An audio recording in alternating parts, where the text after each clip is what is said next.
All right, we're back right here on your premier morning news magazine. Glad to have in the studio this morning Lake Charles City Court Judge Ron Richard. He's going full throttle, folks, publicly for accountability from the Lake Charles Police Department on behalf of his then 14-year-old son, Cole, who during a Mardi Gras parade in which he was forced to defend himself against two adult assailants after getting the best of them. His son was then violently attacked by a Lake Charles police officer, causing permanent brain damage, according to several doctors who are now treating the teen. And of course, according to the doctors, they told his father that these are life-altering injuries. He is live in the studio with us this morning. Judge, welcome to Eyes Open. Glad to have you in the studio. Thank you so very much to have us here and opportunity to tell this story and hopefully impact the community and save other children from the. Oh, absolutely. I mean, look, get your voice together there. I know you're coming in. I know you had a long night in the early morning. I want to thank you for driving in. But this is very unusual. I mean, being that you are part of the machine of the city of Lake Charles, you are a judge, a city court judge, and here you are in a case involving the Lake Charles Police Department. Now, to your credit, when we spoke a couple of days ago, you really tried to mitigate this in-house. I did. I went well out of my way. It was a horrific event that occurred. Obviously, I'm a big believer that our police department is by and large made up of fine men and women who do excellent jobs. Absolutely. I think that along with any profession, you have about 5% that are, I guess what we would call bad apples or rogues, as I call Officer Michael Cartwright. I call him a rogue cop or a worst responder. I like that. I used it a couple times. That was the first, but I like that. Not a first responder, but a worst responder. A worst responder. And so you have to have these realities set in. And as a lawyer over my many years, I've handled these types of cases, particularly against the city police there in Lake Charles. I made quite a bit of money. As I became a judge, you get to the maybe naive view that not going to happen to yours because you're part of the crowd, that's right, so to speak. You're part of the team. I mean, there's supposed to be a team, and you tried to huddle up and do it the right way. That didn't work. So first of all, for my listeners who just listen, don't know too much about this story, you can check out my Facebook, of course, Ron Richard's Facebook as well, and go and get caught up. But I want you to give me the short version of what happened last Mardi Gras. The quickie version. Last year, rather. Mardi Gras of 2024. The quickie version is as follows. My office is about a block off the route. We open it up, friends, family, cooking, no alcohol. We just little family day. And, of course, all the teenagers, they run off with their friends, girlfriend, boyfriends, and have a good time. Mm-hmm. And anyhow, when the parade was closing down and the darkness had settled, I get a phone call from my son who is I'm no fool. He's a teenager. I'm sure he cusses like a sailor with his boys, but calls me screaming, cussing. I've been attacked. These two guys grabbed me. I smoked them, Dad. I knocked them back, and then this crazy cop, attacked me from behind, smashed my face into the concrete. I'm bleeding all over, Dad, and I could hear his friends trying to take care of him. I could hear the cop telling him things like, shut up, sit down. I told him, you keep that phone, I will be there momentarily. Well, the cop wasn't saying it that nice, Judge. Let's be real. There was a lot of expletives in there. The cop was saying, shut the fuck up, sit the fuck down. There was a whole lot of ugliness going on, and I could hear it. Let me be honest. It's the first conversation of this nature I've ever had with my child. He's a very respectful young man. And like I said, I know when he's at the ranch with his buddies, they cussing like sailors. But around me. But he doesn't do that. No, not so around. That was so the first thing that you noticed was something was wrong when he was using a lot of profanity. A lot of talking to you. And the heightened panic in his voice. It wasn't my son. It was some injured animal that was calling me. To tell me about my son is how I look at it. But he was cussing, this motherfucker grabbed me from behind, smashed my face into the fucking concrete. Dad, I'm bleeding all over the place. I need you to panic. And I said, I'll be there. I said, you do not hang this phone up. And people need to remember that. If a loved one calls them and there's a phone on and they get to a situation, you keep that phone going so that someone somewhere can hear what's happening. And I got there forthwith. Okay. And when you got there, what did you see? I walked up, and you had a group of young men and women sort of all standing around. My son standing off to the back behind the cop, his face very bloodied and beaten. I saw the cop. And Michael Cartwright. Michael Cartwright, let's name him. Let me just say cop, because cops are by and large good people and they do good jobs. But worst responder, Cartwright is not a good cop. So, Judge, you're not holding back anything on oh this. no, sir, it is what it is. Okay. And so worst responder Cartwright was standing there with his head down, looking like a fool. I walked up. My son was telling me what happened again. His friends were telling me. I looked at Cartwright. I said, "You did this to my boy?" And he just put his head down. And he said, I placed him on the concrete. So let me try to clarify this. So by the time you got there, he knew Cole was your son. Oh, yes. He didn't know Cole was your son. Right. Before he did what he did. Right. Okay. You will see later in what we're going to be putting out over the next few days. We're splicing together these videos and giving them transcription. So you've seen all the videos? Oh, yes, I've seen it all. And you will see the transcript and where they're telling all these young men who are trying to identify the initial attackers and who are castigating the cop for smashing Cole's face in the ground. Pretty proud of these boys. I mean, 14, 15 years old, and they had the cojones to step Huevos up. rancheros. Yes. And the cops were telling them, "Shut the fuck up, sit the fuck down. I'll put you in fucking cuffs." Believe me, I know how that feels. Believe me. And so re-victimizing the victim. Exactly. Yeah. And the boys are just stepping up, saying, That So the boys start responding when I say, "You did this to my boy."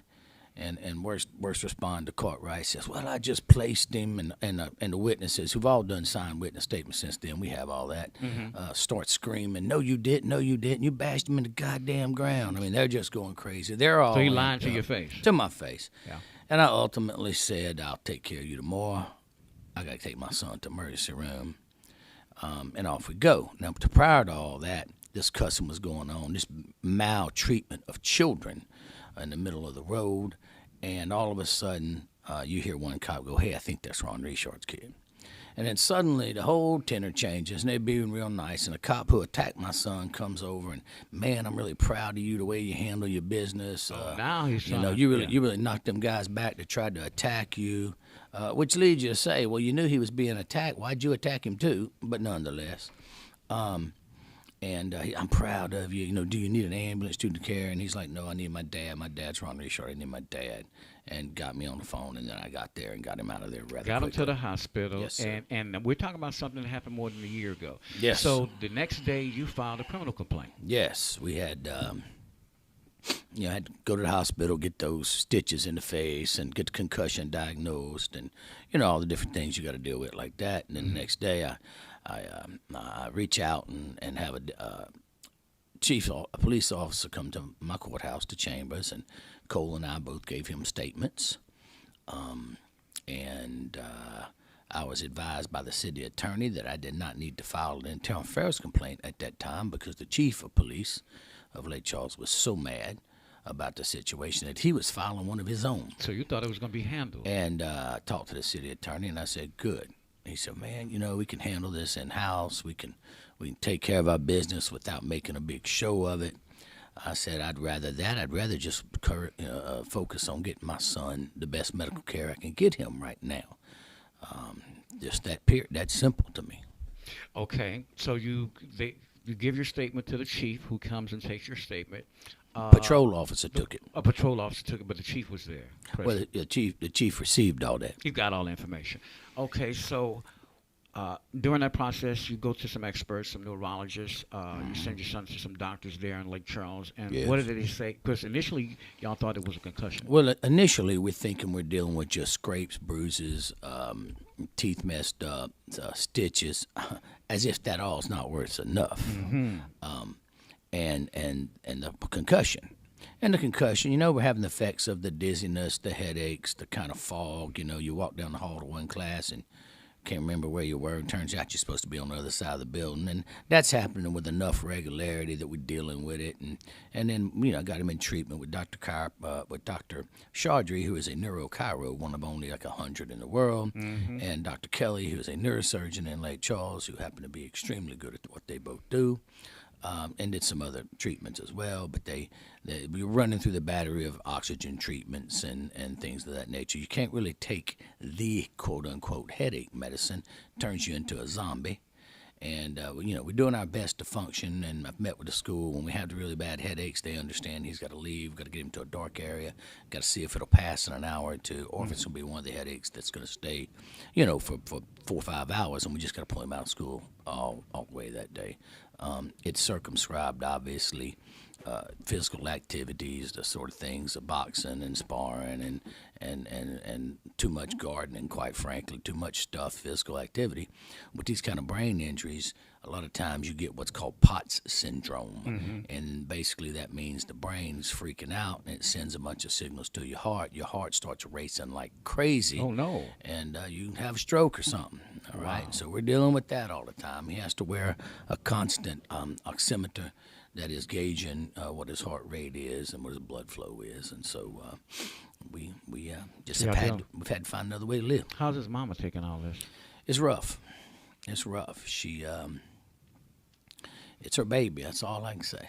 Well, let me tell you what, Judge, I'm going to let you gather yourself for a minute because I see you getting emotional, and I want to come back right after this break and talk about how the city of Lake Charles dropped the ball. I mean, you met with the mayor, you met with the chief, and we'll talk about you taking the unusual step of really going public with this.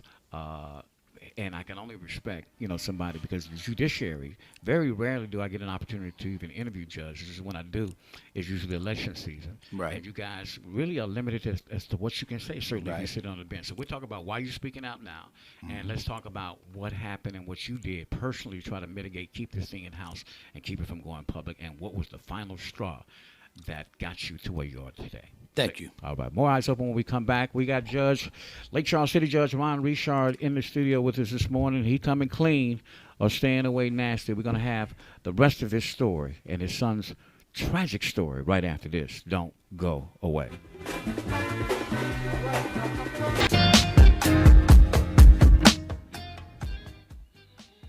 All right, we're back right here on your premier morning news magazine. I messed with your boy Q.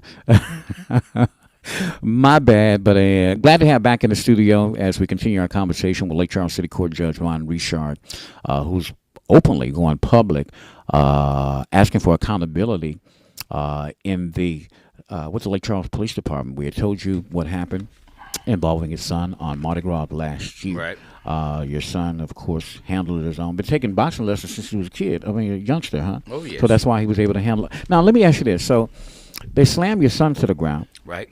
What happened to the guys that jumped him? The guys that jumped him, they let go.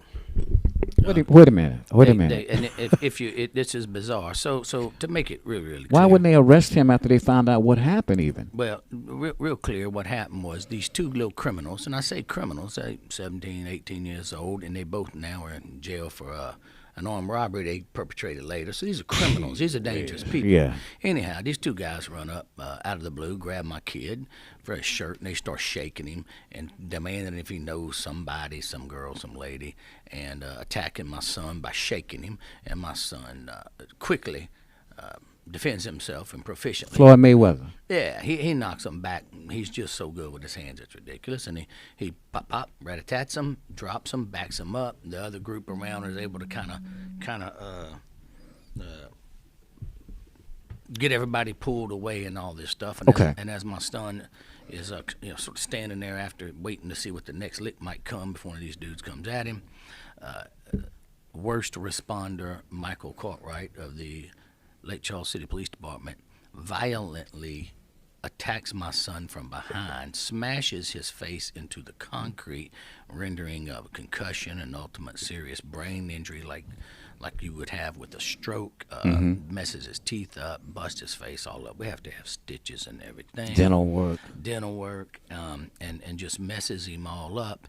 And the whole time you can hear my son saying, "I'm cool, sir, I'm cool."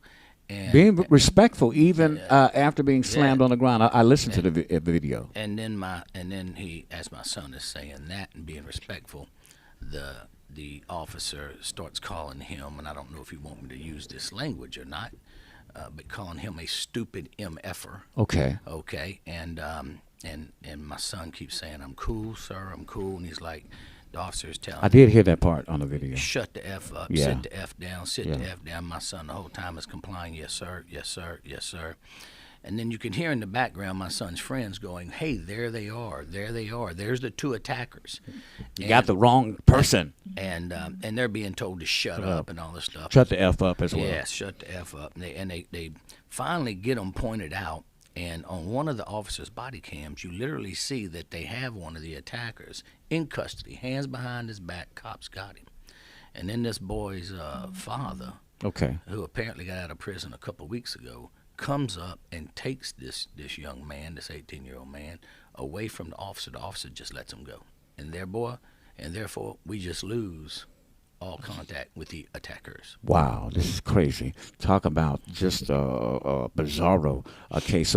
So now we've established what has happened. You've gone to the experts. Your son has permanent brain damage. Yes. He's missing out of school because he gets these violent headaches. Right. And you say they almost come every night. So it's about every night, sometimes worse than others. You know, the bad ones, you can take some medicine that knocks you out and then generally restart your day. The bad ones, he's vomiting. It takes him out of commission. We don't know if we'll be able to do anything for a day because it's just that bad. Blurred vision, fog, you can't function. Now, what do you say about people who say, is this about money, Judge? Well, God's blessed me, and if you know me, I happen to have a little money. I've had a very successful practice for 30 years. You could have retired a long time ago. I could do it today. I was blessed to be elected to my position to where I could dial back on some of my work and give back to the community. Amen. And anyone who's been in my courtroom is going to say, "My Lord, he does give back." I try to do it right. Get people back on their way, not just punish them. A righteous judge. That's what we need more like that on the bench. Thank you. And so I've been blessed. I got a little money, and I can handle it, and I can take care of my son's problems if indeed I had to do it on my own. So you filed a criminal complaint the next day. We know what's happened to Cole. We know that he's gone to the doctors, and here we are, almost 14 months after this. And my question to you is: has the officer been arrested? What happened to the criminal complaint?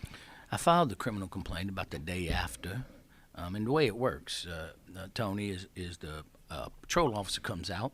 You do your forms. My son and I did. We give them to him. He goes back. He puts them in a file that goes to the detective, and then the detective does a detection. Okay. He detects. He does an investigation, and he comes and talks to everybody and all that stuff. And in the meantime, the city attorney told me, "You don't even have to worry about filing an internal affairs complaint yourself, Judge. The chief is so mad he's going to file it." Okay. I said, "Okay, good." And I said, "Well, then here's what I'm going to do. I'm the judge, all the city police. I'll keep this in the family. I'm just going to be quiet, worry about my child's medical condition, help him get back, and Let the process go. Let the process grow without me, getting myself all in it, trying to proverbially, throw around my weight or whatever." Gotcha. Okay, so you filled out the complaint. Why did you have to file another criminal complaint back in November, almost 6 months later? Once we got to November, a couple things had happened. One, the doctors had done the MRIs and the brain scans, and it had to sit me and my son down at that time and advise, "Listen, this isn't a concussion. This is permanent brain injury. More like, young man," in Dr. Kelly's words, "more like, young man, you have had a stroke." And Oh my God. we're praying that the elasticity of your brain, doing you being young, could maybe help the healing process a little better. But you're in for a lifetime of a permanent brain injury. You're going to have to change some things up. And of course, my son's first question was, "Am I going to be able to go in the military?" Because he wanted to go in the military, and he wanted to be in the JAG Corps, and then he wanted to come back and run his pop's law You firm. want to be an attorney? And Dr. Kelly, who is a veteran, he said, "Son, those dreams are over. Oh no. We're gonna have to figure out some other Oh my things." God. What was Cole's response? He just put his head down, and we didn't talk on the way home. I mean, he just sad, Oh wow, So we're talking about permanent, and even if the city would have stepped up, knowing what I know about city and liability, I mean, they kind of cap it, because he needs this kind of lifelong care. And even at their max of their policy, what, $2-3 million at the most, that's not again definitely not going to take care of what he needs for the remainder of his life. The way it works is the municipality, such as the city, has a $500,000 cap on general damages. That means if they hurt you, wreck into you, beat you, the most they have to pay you for pain and suffering and general damages is $500,000. Now that doesn't apply to the future meds and stuff. Okay. And the problem for the city, in all honesty, is that the life care plan to take care of a brain injured 14-year-old who otherwise is healthy and is going to live till he's 75, 80 years old, it'll bankrupt the city. You're talking about tens of millions of dollars. Easy. And if you'll let me, I'll segue that. Go ahead. Not a penny the city should have ever had to spend. Okay? When back in October and May, when I sat down with the mayor, city council, and city attorney, I told them straight up. I said, look, y'all don't have to pay us. And they kept saying, we're going to pay for this dam. I said, that's not what I'm here for. And we know you're upset because it's your son. I said, that's only part of what I'm here for. So one, y'all gonna pay? Well, my lawyer will get with y'all and if you take care of some of the bills. And I said, but I'm here for my son. I don't want to see this ever happen to my son again. I'm outraged. Or anybody else's son. You have destroyed, done so much damage to my son and his future, and our family, our daily interaction, how we get to live our lives now is all changed so much. And I said, but let me be very clear. I'm here for my community. I'm here for every other little teenage boy who's something happens and the cops decide to just treat him like he's I don't know, like a criminal, a Nazi stormtrooper, something. And like my son said that night after we got him home, Tony, he's concussed, bleeding all over, teeth, stitches in his face, and we gets all cleaned up. And we sitting down there around the living room, and they're just kind of in awe that this happened. They keep saying those words, man, I can't believe this just happened. And Cole had three of his good buddies with him. He had Cam, who's a black kid. Okay. And you got Cade and John, who are two white kids. And suddenly out of the silence, Cole says, well, my God, Cam, I thank God it happened to me and not you. And Cam said, what, Cole? And he said, because you're the black kid. They may have tried to kill you. And the room got real quiet. And suddenly these 14, 15-year-old kids had a moment, an epiphany, if you will, of a realization of the harshness of life in America at times. And it just broke my heart to watch these young men have to grow up in that moment and grasp that reality. And to the sacrifice of course, Cole. But you and I talked even on Sunday and even off air that that this happens to black kids all the time. All the time. I've represented a number of black kids, and I'm going to tell you right now, represented a number of white, I dare I say, blonde, pretty white ladies that the cops in Lake Charles have done some of that too. Yeah. And you just kind of think, my God, wow, if they'll do it to them, yeah, a young black fella doesn't have a chance. Yeah, you got a license to kill, gun and a badge, and more like a gang as opposed to a peace officer. So you have to file the complaint after you knew the intricacies of what happened and what Cole was up against for the rest of his life.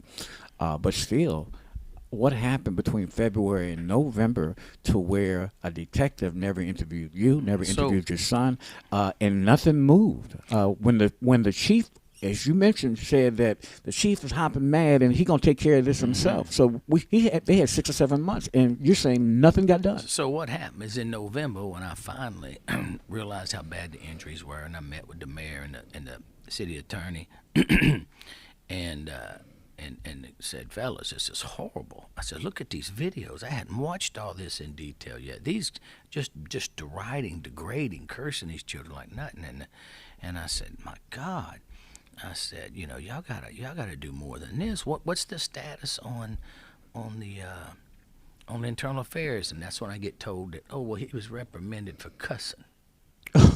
Wait a minute. Out of all that happened, all the video evidence, that she saw what you saw, your criminal complaint, and he got a slap on the wrist for using profanity. Yes.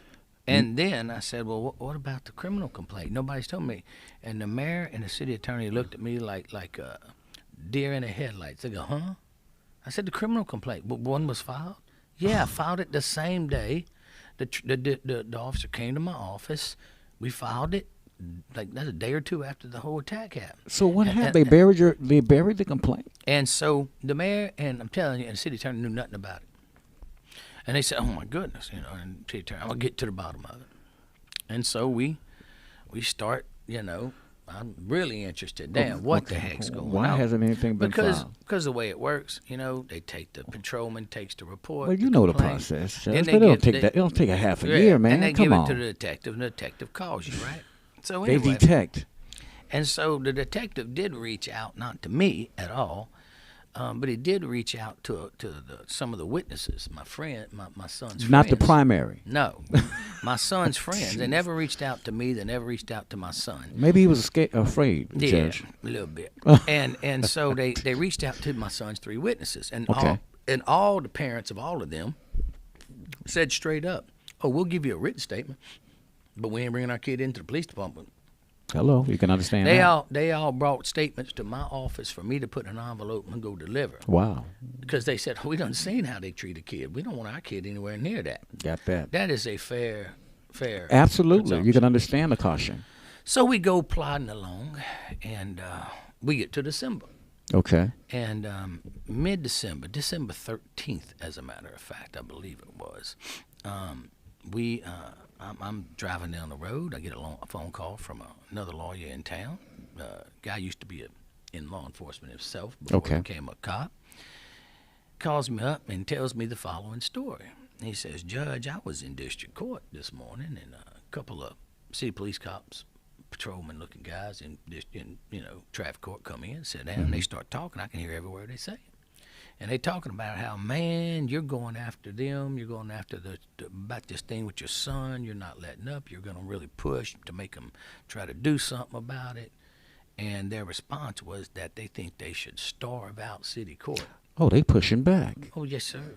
Starve out city court. They're not going to write no tickets. Right. Oh, no. They're not going to write any traffic Violations. Yeah, and starve out city court. So I immediately, he calls me, I put it in writing, I sent it to the city council, the mayor, the city attorney, everybody, and, very first thing in the morning, the mayor and the city attorney and chief of police are calling me to assure me that is not going to happen. They're meeting with every shift. They're going to tell them you're going to write tickets the way you're supposed to, blah, blah, blah. Okay? Now, we get to rolling along. My kid's going in treatment. My lawyer is sending stuff to the city's lawyer about trying to wrap this up. Let's get a mediation schedule. Let's do something so we don't have to lawsuit that puts all this out in the public and everything else. You're telling everything, Ron. Oh, yes, sir. Okay. And so February 13th was when it happened of 24. Well, we had to file a lawsuit Before the year. You can't let it prescribe. Yes. What they call it. The statute runs. That's in Louisiana we say it prescribes. Yes. So anyhow, we filed the lawsuit, and it's still going back and forth. Hey, we're gonna try to settle this thing. We're gonna get a mediation done, and maybe your son needs to go to an IME, an independent doctor. We said set it up. We can do that. No problem. They have a chance. They got a right as the other side to take a look at what Dr. Kelly and Dr. Chaudry Get a third opinion. And Hope Center.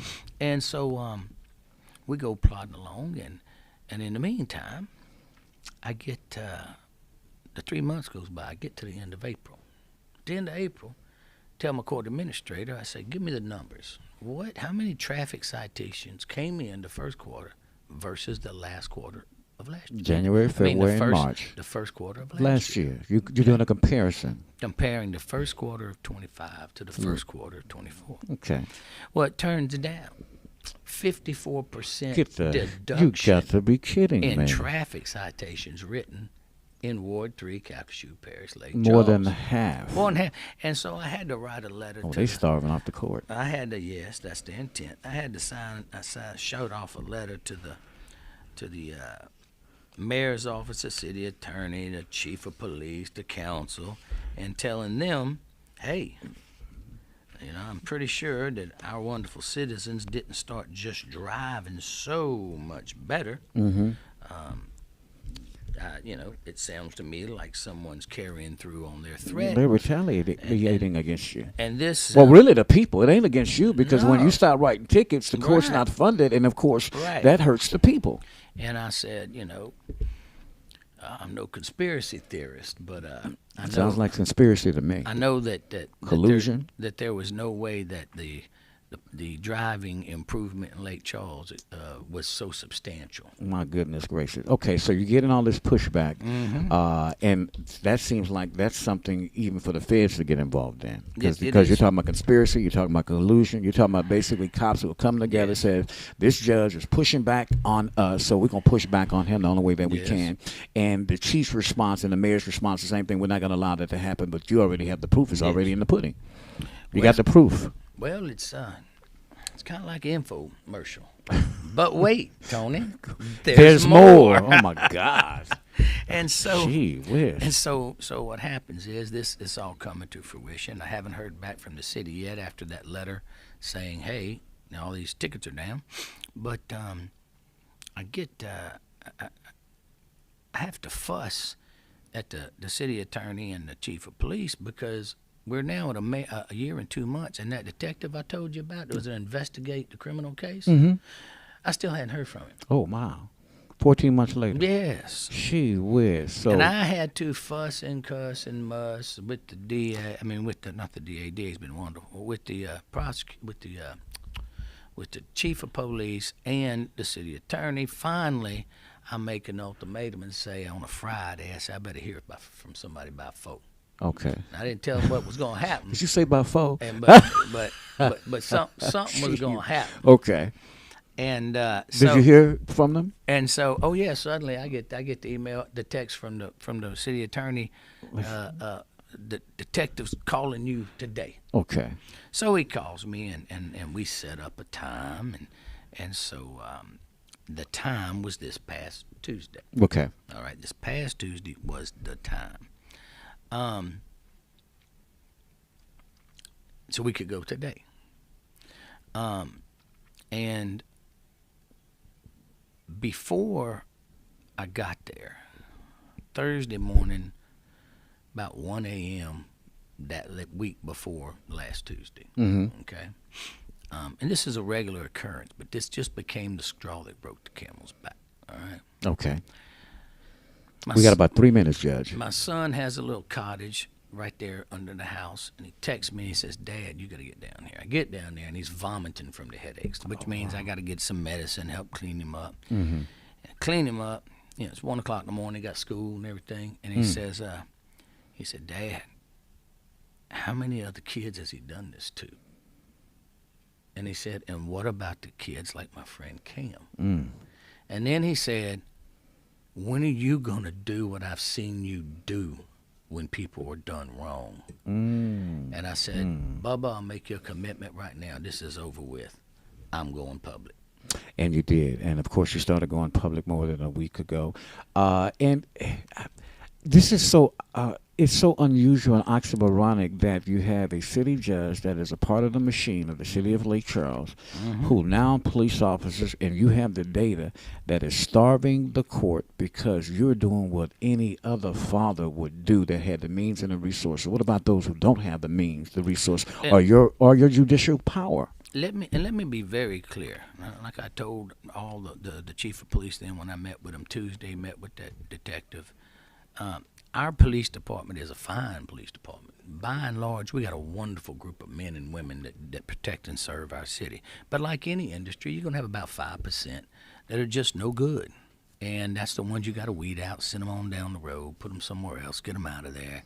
And Officer Cartwright obviously falls into that little group, that small group. But I want to be very clear. He's still on the job. Yeah. Okay. Still getting paid. Yeah. Oh, he's still on the job. Never reprimanded, never nothing. But He did get reprimanded for swearing. for swearing. Let's not forget that, Judge. Exactly. Okay. But the vast majority of our police officers are awesome guys and girls, committed to your safety, wonderful people.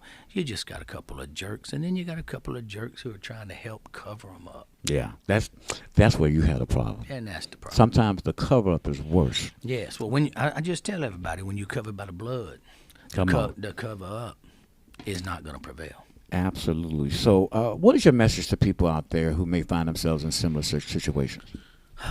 Well, one, I hate to say it like this, document. There it you is. know, if something starts going down, somebody pull out a phone, get a video going, write down names, pay attention. Everybody got these smart glasses, use them to take pictures. Report on your situation. Yes, report, make sure that you know who the officers are and what, to the best of your ability, be able to get the factual pattern down.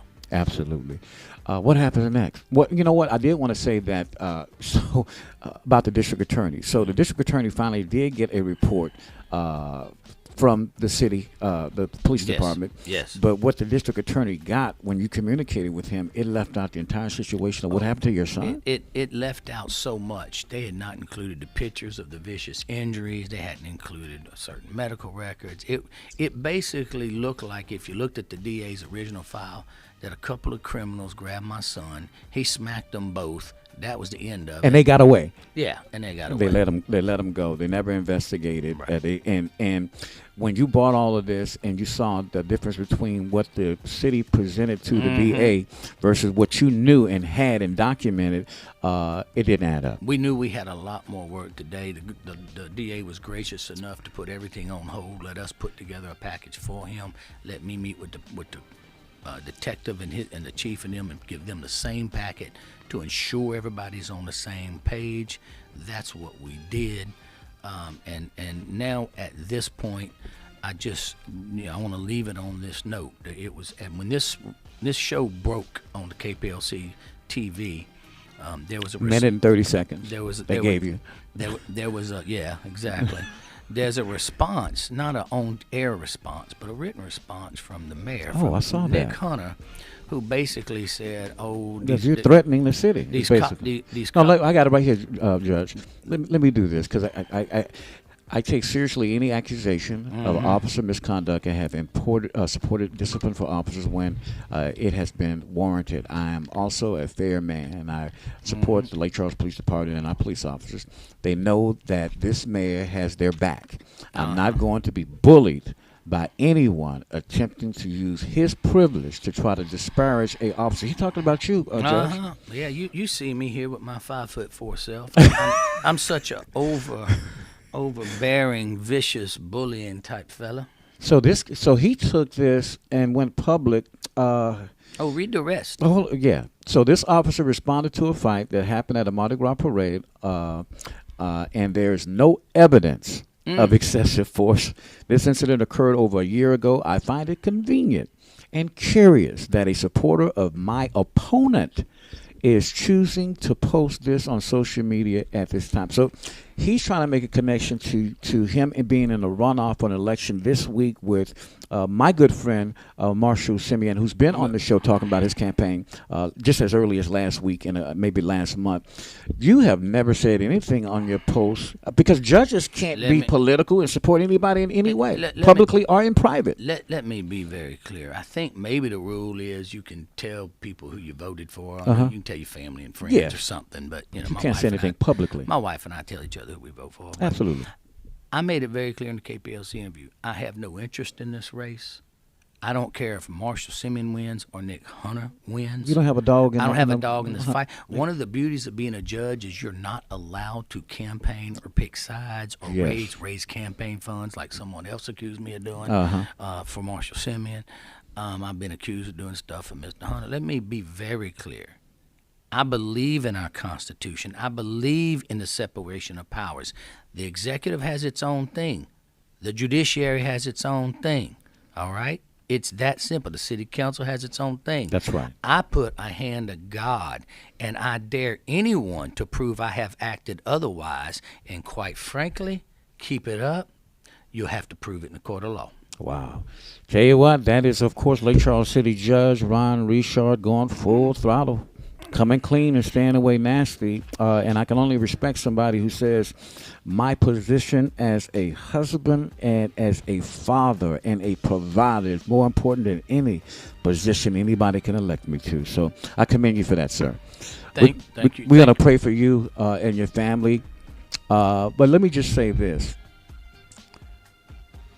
If it could happen to you, Oof. and I'm not talking about the incident, because we can understand that they don't know who your boy is from Adam. Right. But the corruption that you have just spoken here, the collusion, the conspiracy, the whole court thing, the starving the court, the lack of true information in the police report that was handed to the district attorney. You're talking about corruption within the Lake Charles Police Department that you are exposing right now. There's a bigger problem than what you're dealing with here, Judge. There's a much bigger problem with the Lake Charles Police Department that they feel that they can do this to a judge. Who wouldn't they do this to? It is. Let me leave you with these two quotes. I'm gonna let you have that final word. You know, it's Lord Mansfield said, and this was in 1780 something when he was the judge in England who abolished slavery. And they went crazy. They said it was going to ruin the English economy. Mm-hmm. And he said, let justice prevail, though the heavens may fall. Okay? That's how I feel about this. And then finally, please, on a more current era, Martin Luther King said, injustice anywhere threatens justice everywhere. And that's all I have to say about that. Well, God bless you, man. We wish you some traveling grace. Thanks for driving all the way up here early in the morning to come and just tell your story. And God bless.